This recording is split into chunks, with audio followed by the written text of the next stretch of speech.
Hi, I'm David Arquette, and welcome to the Sarah O'Connell Show. Welcome to the Sarah O'Connell Show. Subscribe to the Sarah O'Connell Show. It's a scream, baby. David Arquette, welcome to the Sarah O'Connell Show. You're an absolute legend. How are you today? Thank you. I'm good. Oh, I don't know about the legend tag on my name, but I'm trying. Well, I certainly think you are. Now, you grew up in an incredible, talented, Oscar-winning household. What was it like growing up? Were you all competitive or supportive of each other with your sort of creative stuff that you were working on? Yeah, we've always been really supportive of each other. We each sort of are in different brackets. My sisters being female, of course, and Alexis being transgender, and my brother Richmond just being an incredible actor and writer himself. So we've all been really supportive of each other. Let's talk about your first roles that you're in, stuff like Airheads, Wild Bill, and Buffy the Vampire Slayer before the TV show even came out. Have you got a favourite early role, perhaps one that you don't talk about so much, but you really had a good time working on? Well, of those films you mentioned, it's always so incredible to work with such brilliant actors, opposite actors. Jeff Bridges in Wild Bill was just such a learning experience. Rutger Hauer, I got to interact with a little. Donald Sutherland, I didn't have any real scenes with, but it's really, you learn so much by watching such talented actors and just sort of taking notes.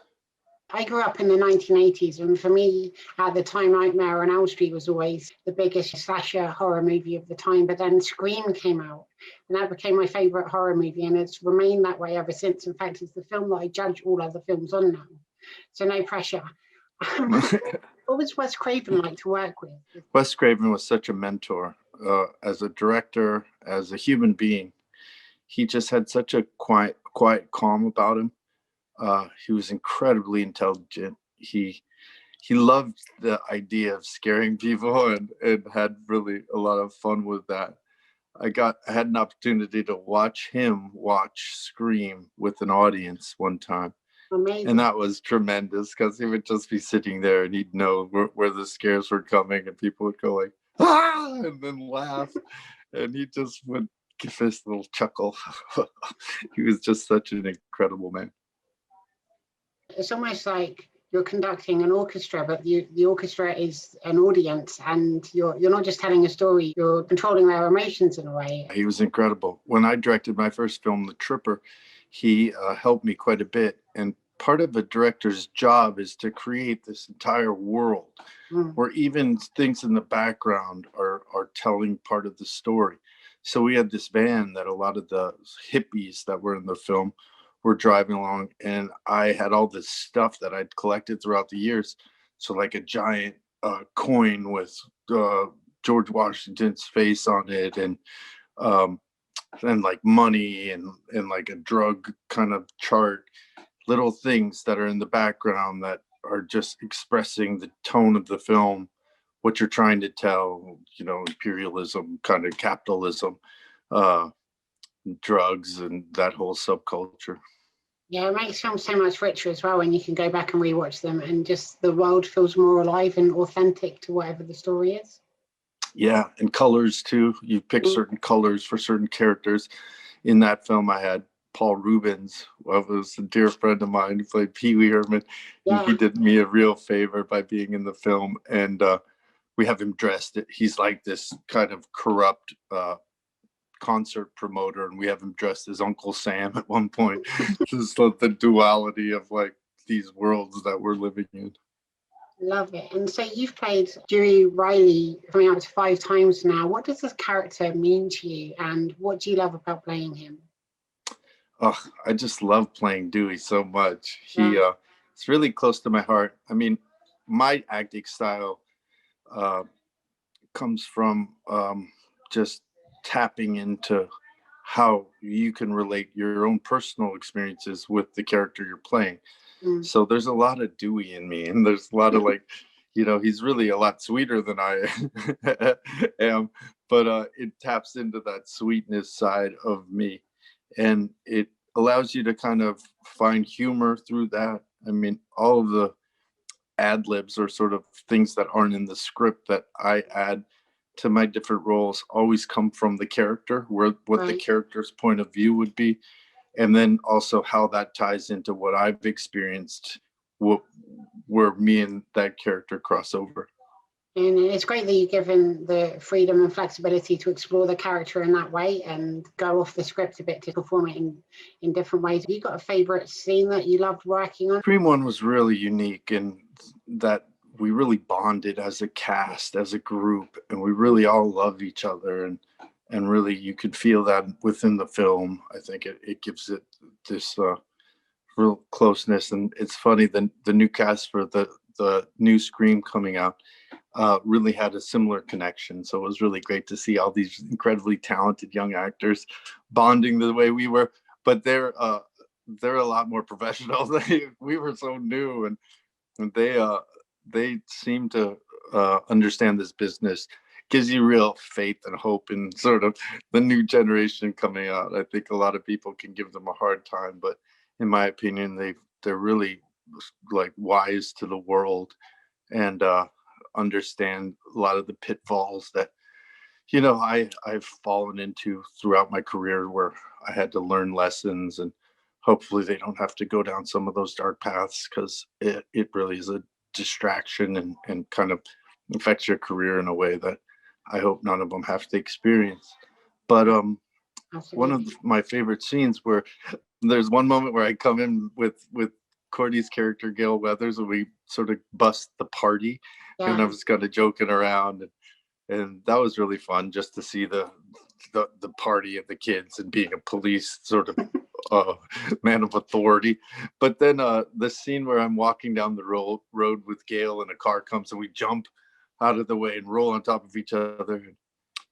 And Wes had this great line when I see the car, where I'm looking at her and I'm just caught up in her beauty and how I'm feeling about her.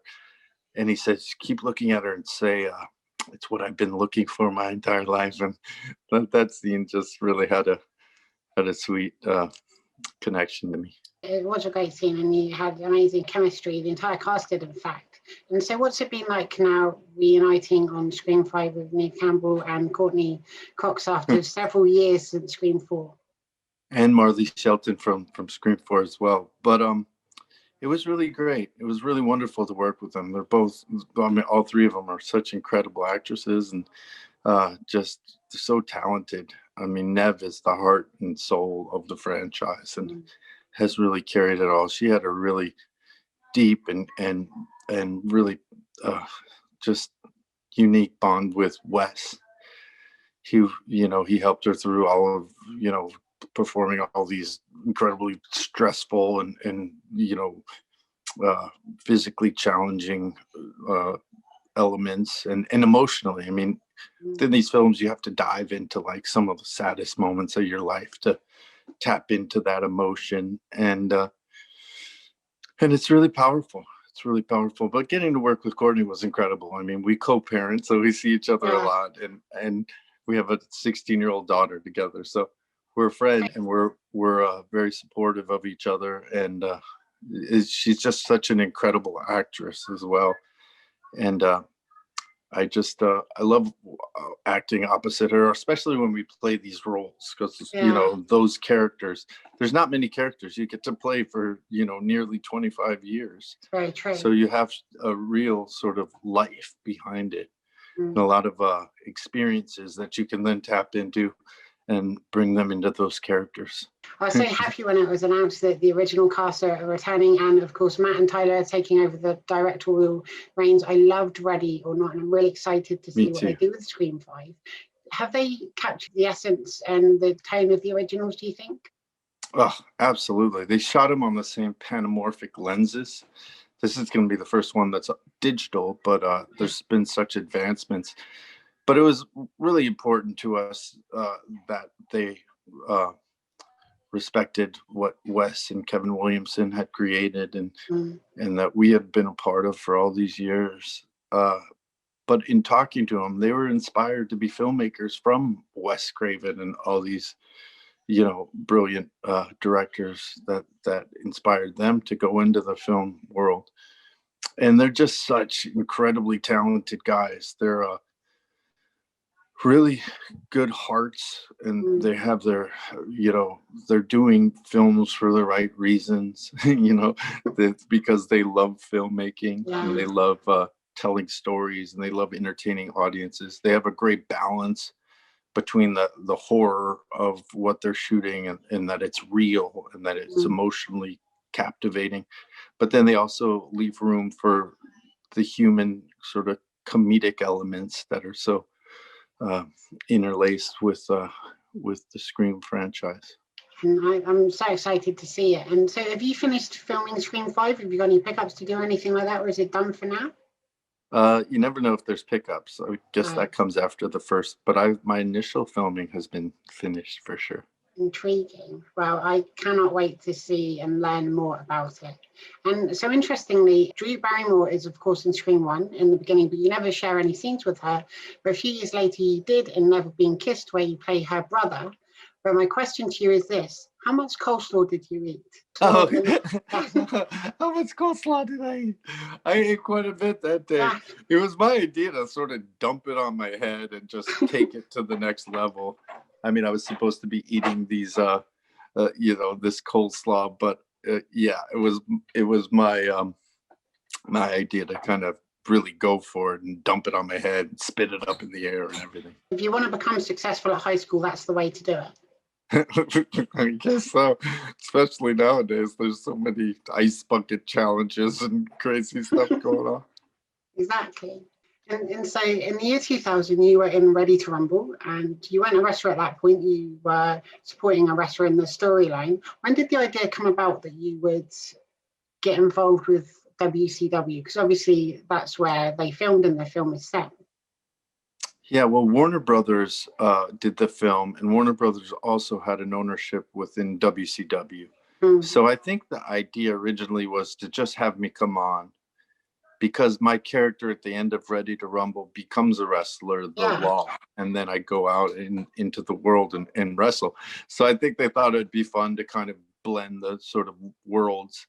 But when I first went out and did the first thing, it got a really big reaction from the audience, and that's what wrestling sort of fans and promoters look for. And I gave them the idea to bring me back, and in bringing me back, they had the crazy idea of making me the WCW champion, although I didn't have any wrestling experience. So the fans really hated this idea, and I had been hated within the wrestling world for 20 years. So I decided to go back, properly train, and prove to them that I was tough enough to be a wrestler, and that I love wrestling, and that I wanted to really make a love letter to wrestling.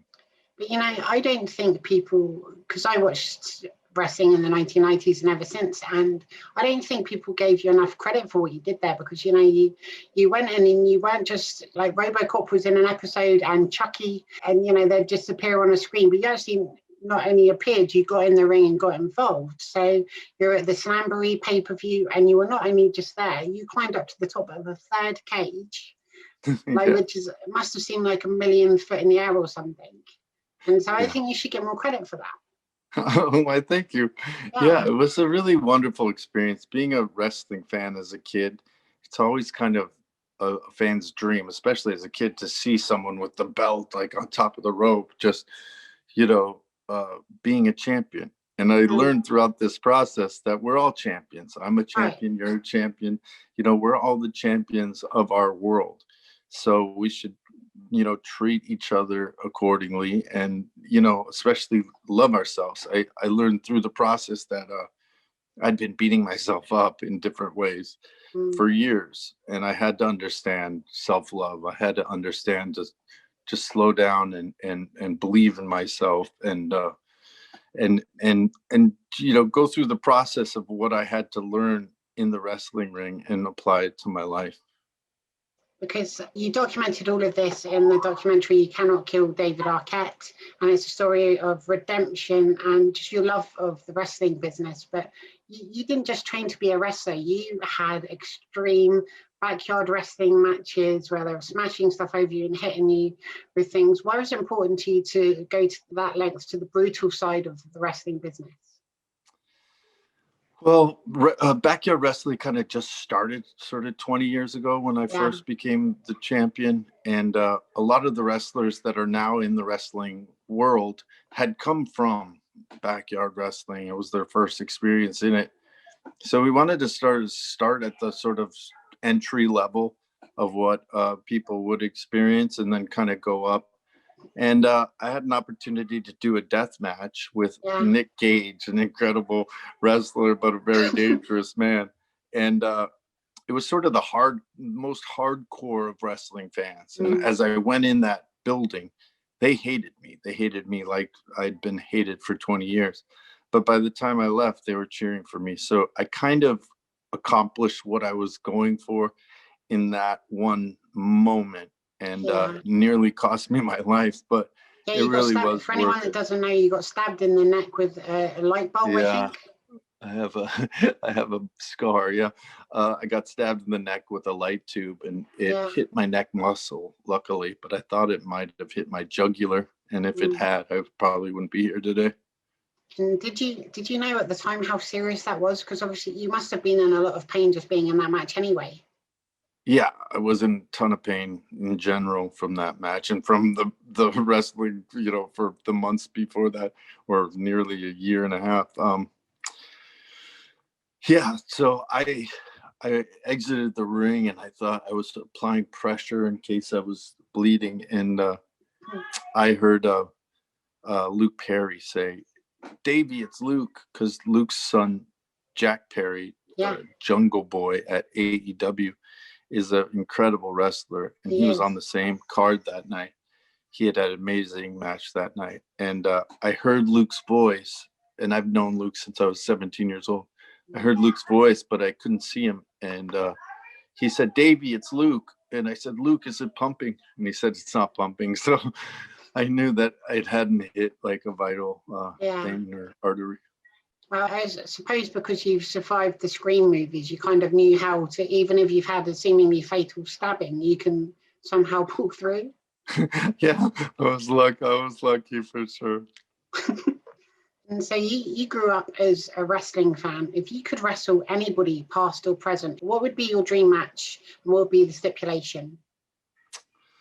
I don't know. I tried to get Cody Rhodes at AEW to be in the documentary and wrestle, and for us to wrestle, but he was really busy at the time, so I wasn't able to make that happen. But that would be an interesting match, just because his father held the same belt that I held, and there would be some closure there.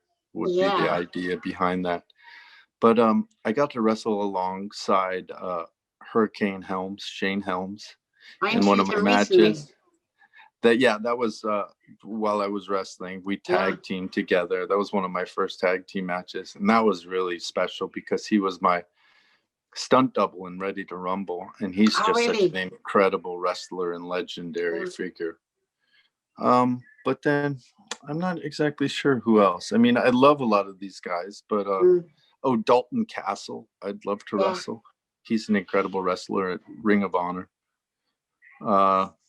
I love wrestling alongside RJ City. He's my tag team partner a lot of the time. But we have this sort of love-hate relationship, but it's fun. Are you still wrestling now? I know it's difficult with the coronavirus and stuff, but are you still an active wrestler? I haven't wrestled in a while, and it takes a lot to sort of get ring ready. I don't know if I'll wrestle again. I'm going to kind of do Dalton Castle a match because he was supposed to be in the documentary, and the directors kind of cut him out, unfortunately. I apologize, Dalton. But there were a lot of things that sort of fell between the cracks and didn't make it into the film, which I wanted. Even at the end of the film, it looks like I won the match, but Mr. Anderson, Ken Anderson, a really incredible wrestler, Mr. Kennedy, it looks like I won this final match, but he won. So I also feel he deserves some respect. I think you should be a future Hall of Famer. You've done so much to elevate and shine a spotlight on the business and bring it into popular culture even more than it already was. And I think your journey's been incredible. You're in the top 500 wrestlers one year, right? Was it 2018? Yeah, 2019. Yeah. Pro Wrestling Illustrated put me as one of the top 500 wrestlers, number 453 to be exact. That's good. But just even to be included as one of the boys was really special to me. Yeah, I think that's incredible, and such an incredible story from, you know, when you started, when you debuted in WCW, to being considered one of the best wrestlers in the world. And there's a lot of wrestlers in the world. So yeah, there really are. I want to talk to you too about, I loved the movie Eight-Legged Freaks. It was so much fun. And is it true that the movie title just came from a line that you ad-libbed on set? Yeah, I was on top of this sort of tower, and I threw in the line, "Get back, you eight-legged freaks." And originally it was called Iraq Attack, and we had just started the war in Iraq. So they were like, "That's we can't use that title." So so they ended up calling it Eight-Legged Freaks. It's like an homage to these 50s kind of science fiction horror films. Yeah. So I thought it was really fun too. I'm glad you enjoyed it. Yeah, I love that movie. Was there ever talk of a sequel at any point? You know, the problem with like Ready to Rumble and Eight-Legged Freaks, when they don't do great at the box office the first time out, they tend to not make sequels of them, which is unfortunate, because a lot of the films that I do kind of have an afterlife. People discover them. And, you know, that's why people care so much about opening weekend in the box office, because if you know, rank really high or come in first or whatever,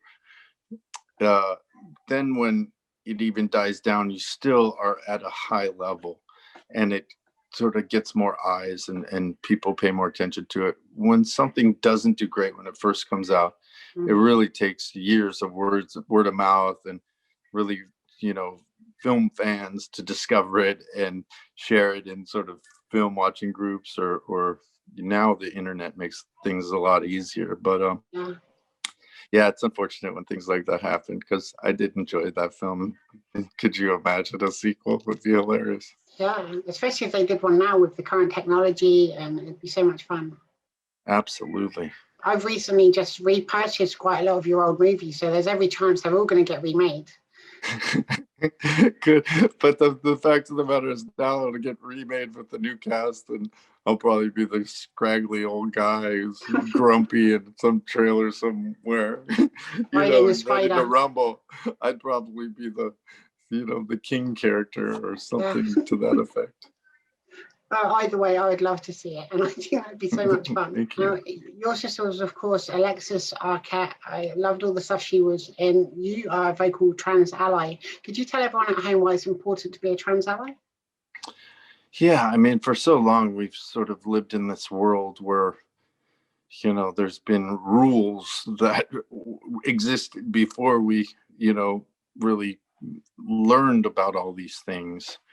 You know, and it was, you know, a learning experience for us too.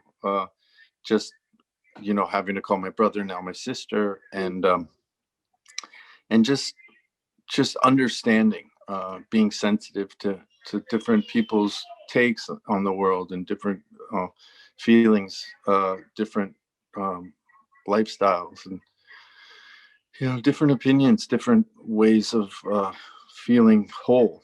And I think we're all learning that. I mean, growing up as a man, we've been taught, you know, a plethora of things that weren't right, and, you know, behaved in ways that weren't appropriate. And now we're learning more about what it means to be a real man, to be understanding, caring, and supportive, and open-minded about all these different changes in the world.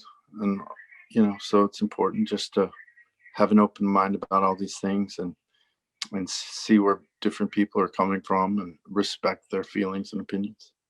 Absolutely, it's very well said. And now you've also done quite a bit of music as well, and you even appeared in a Rascal Flatts music video, which was shot in Las Vegas. How much fun was that to do? That was really fun. I love Rascal Flatts. So those guys are just like, they have the biggest hearts, and they're really talented musicians. And it was really fun to be a part of that, for sure. Now, you mentioned earlier on in the interview that you, of course, your directorial debut was The Tripper, which came out in 2007, I believe. Have you got any plans, or would you love to direct any movies in the future again? I would like to direct again. It takes a lot. I mean, it's really exhausting, but I've written a script that I really would love to direct at some point. I love directing television too, because when you work on a television set, the writers are really in charge of the, project. But you come into a project where these actors have been playing these roles for so long that they know them better than anyone. But it's fun to sort of, work with the crew to make something that fits within that world, but then bring your little touches to it, be it camera angles or little storytelling devices. Can you give us any sort of teasers of what the film might be about, even the genre it is, or the storyline or anything? Oh, gosh. It's really about love and the importance of love. It's how love is far more important than war and violence. I completely agree with that sentiment, and I hope it gets made very soon, and I look forward to seeing it. I must say to you, you are an incredible dancer. I saw you on Dancing with the Stars. Can you tell me, were you professionally trained before you did that show? No, not at all. That's Really? really why I wanted to do that show, because back in the old days of studio acting, you'd get dance lessons, you'd get singing lessons, you do all these things. And although I'd done some musicals in high school and stuff, I never had proper dance training. So it was an opportunity for me to really study with professional dancers. And, they set it up, and you end up dancing 6 to 7 hours a day. Yeah. And that really just gets you in the most incredible shape, but it also gives you an understanding, connection with your body and with the music and with your partner that you can only learn with professionals. I was so blown away by your performances. You're so good at it. So congratulations. Thank You're a you. very talented person. I beat myself up so much on that. It was so hard. There's certain things that happen on that show that they don't tell you about. Like a lot of the time you're rehearsing to maybe the Queen version of a song, and then when you show up, it's a big band playing it. You can't hear the band compared to the audience, so you're trying to follow along, and there's little cues within the version you learn that aren't there, and it just messes. It's really difficult. If I had another opportunity to do it, I'd ask for certain things like an earpiece with the music in it, and just certain things to help, because it just became really difficult to even follow along. Yeah, it must kind of mess up your timing of it, so intrinsically linked to the song that you've been practicing with, and then they just change it. Yeah, completely. And it's totally different. And then the audience cheering along really had an effect too. Yeah. And just the pressure of being on live TV. I mean, I watched that show, and there's a sound that comes right before they dance, and it gives me PTSD. That's so funny. At least I know if I ever went on the show, the crowd probably wouldn't be cheering along with me, so I'd be able to hear the music a bit better. No, stop it.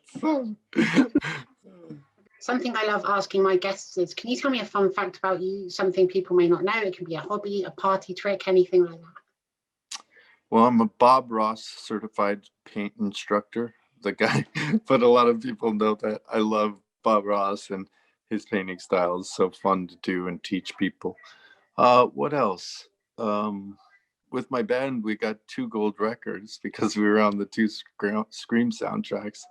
So for a little foray in the music world, to walk away with 2 gold records was pretty impressive. Yeah, I think so.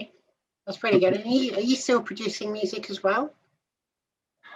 No, the only music I produce are, and I don't even produce them personally, but the only involvement with music I have now is when we put them in TV or films. But that's always fun because you get to work with musicians, and I love songwriting, and I love music in general, and how talented all these incredible musicians are, the bringing together of the different instruments, and just working with amazing conductors and and film composers. It's really just so much fun. You mentioned you're also a certified painter as well. Do you still do that? Do you still do a lot of artwork in your spare time if you get the chance? Well, last week I just, or like 2 days ago, I taught a group of Bob Ross fans how to paint, which was really fun. So that was a nice experience. I love doing it. That sounds like the best class. I'm going to have to do that one day. I'm going to have to come over to where you are and go to your art class. Yeah. Oh, that would be fun. Yeah, it's really fun. He's created a style that even if you're, never done art before, that you could pick it up and make a painting that you'd be happy with. So that's the whole idea behind it, to get everyone painting, because we're all artists in our heart. Yeah, I completely agree with that. As it happens, I've got a degree in 2D animation, that cartoon, Disney beautiful style. Yeah. Yeah, I love that. I still do like caricatures, and I love painting in my spare time and things like that. So we're going to have to collaborate on something. Absolutely. It's so fun to paint. I mean, everyone needs an artistic outlet for sure.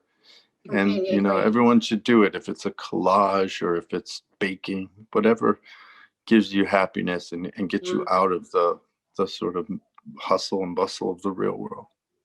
I completely agree. Now, we mentioned earlier your incredibly talented family.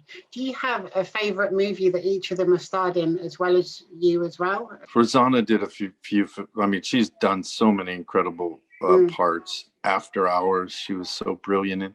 There's a movie called Baby It's You that she was in, that John Sayles directed, which is just so beautiful and heartbreaking. Executioner's Song she did with Tommy Lee Jones, which was also brilliant, and The Big Blue. Yeah. And then as far as Patricia goes, I mean, True Romance is one of my favorite films ever. One of my favorite films. Her playing Alabama was just, iconic. And she's done tremendous work. I mean, I'm super proud of my family. For me, Alexis, it has to be The Wedding Singer. Oh, absolutely, The Wedding Singer with Alexis. Yeah, and my brother Richmond was in the Fight Club, and my favorite Arquette credit in entirely is in Seven. My brother Richmond delivers the box, which Brad Pitt says, "What's in the box?" And it's my brother's holding it. He says, "I don't know, man." That's my favorite Arquette credit. That's so funny. I wonder when he was driving the box to Brad Pitt, if he was wondering what was thinking in the box, like this is his head in there. I know. David Fincher's such an incredible director. It's amazing that my brother had gotten to work with him 3 times, I think. 4 times. I think the question most people will probably want me to ask you is, so you starred in Muppets in Space, and it's a very Muppet Christmas movie, but you played different characters. Now, do you like to think that those 2 characters are related? That's funny. Oh, they're, I guess, related in the Muppet world. It's so fun to be part of, something you loved as a child, and then being able to work with them and see their process and see the people behind the puppets and how they shoot the puppets and bring them to life. I mean, having scenes opposite Kermit the Frog was probably the highlight of my career. So I loved it. I really loved every moment of it. The most traumatic moment of my life to date has definitely been, I was in Disneyland once, and they were filming, I think it was November, but they were filming a Christmas special, and they had some of the Muppets, and Gonzo was there and Kermit. When they finished filming the scene, someone walked over to Gonzo, picked him up, folded him in half, and put him in a briefcase, and it traumatized me. Oh, no, I know. Oh my gosh, that was probably Dave, the guy that does the voice of Gonzo. Yeah. Oh, it was not good to see. I know, it's shocking. But it's beautiful how they can make a sort of inanimate object, in a sense, come to life. It really is an art, and it's brilliant to see. There's amazing puppet theater in Los Angeles called Bob Baker's Marionette Theater. If you guys ever come out, that it's really worth stop by to see their shows, because they do all these brilliant shows, and there's so much artistic integrity involved. Once lockdown finishes, I'm going to have to come back. We're going to do some painting. I'm going to go see that puppet show.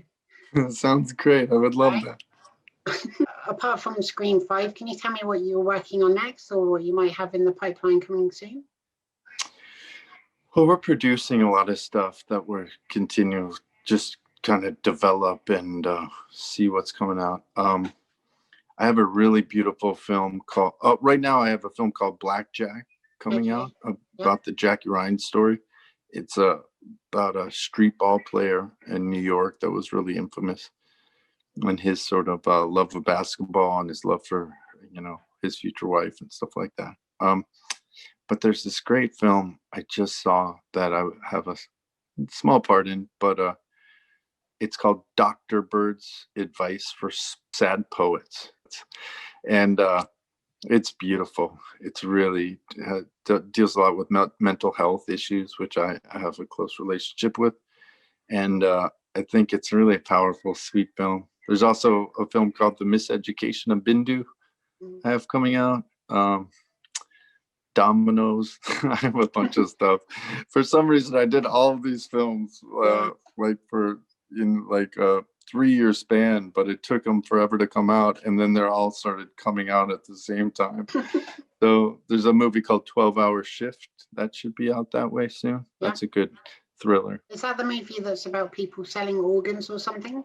Yeah, it's about this underground organ sort of dealing. So like Fight Club, but for organs. Yeah, exactly. Are there any genres of film that you'd love to work in, be it like a superhero movie or a musical or anything like that you'd love to try? Yeah, I mean, as an actor, you want to work with all of these things. I'd love to be in a Star Wars film. I'd love to do a superhero Marvel or DC film. I'd love to play a soldier, before I get too old.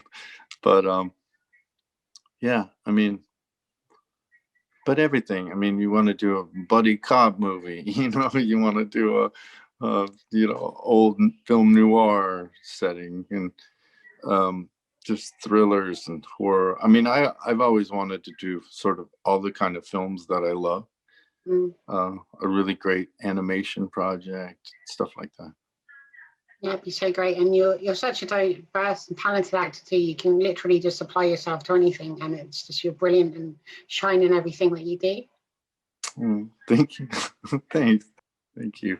I really mean that. I've been a huge fan of yours since I first started watching your movies in the early 90s, and I've been a fan ever since as well. And all the wrestling stuff too. Oh, that's so cool.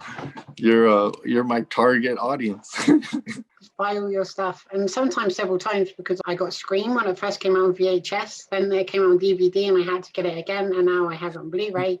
So Oh, that's so nice. Thank you. Absolutely. They say that you keep making more of them. That's where the logic is. So I'll just keep buying every version that ever comes out. Why, thank you. I appreciate it. I really love fans. You know what I mean? I love you. I love everyone who supports me. I do this for you guys. You know what I mean? I love entertaining. It's an honor to be able to do it for a living. I feel very blessed and fortunate, and I don't take it for granted. So I'm happy when it connects with people. My final question is, have you got a message for people watching the Sarah O'Connell Show and your fans around the world? My message to everyone watching the Sarah O'Connell Show is that I love you. Thank you for being a fan. Thank you for supporting me. I feel like we're family. I honestly do. And I love you. And please be loving and kind to everyone you love in your life. David Arquette, it's been an absolute pleasure speaking to you. As I say, you're a legend. I love all of your movies and your work and just your passion for life and the world. And so thank you so much for coming on my show today. Thank you. Thanks for having me. I loved it. And thank you to everybody watching at home. Be sure to share, subscribe, give this video a big thumbs up, and leave lots of lovely comments. I'll see you all again soon for another episode of the Sarah O'Connell Show. Bye. Hi, I'm David Arquette. Subscribe to the Sarah O'Connell Show. It's a scream, baby. Thank you.